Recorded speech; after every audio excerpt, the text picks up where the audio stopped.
يعلم ما بين أيديهم وما خلفهم ولا يحيطون بشيء من علمه إلا بما شاء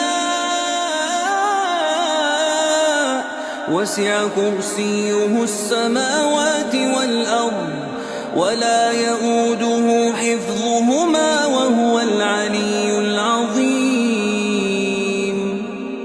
الله لا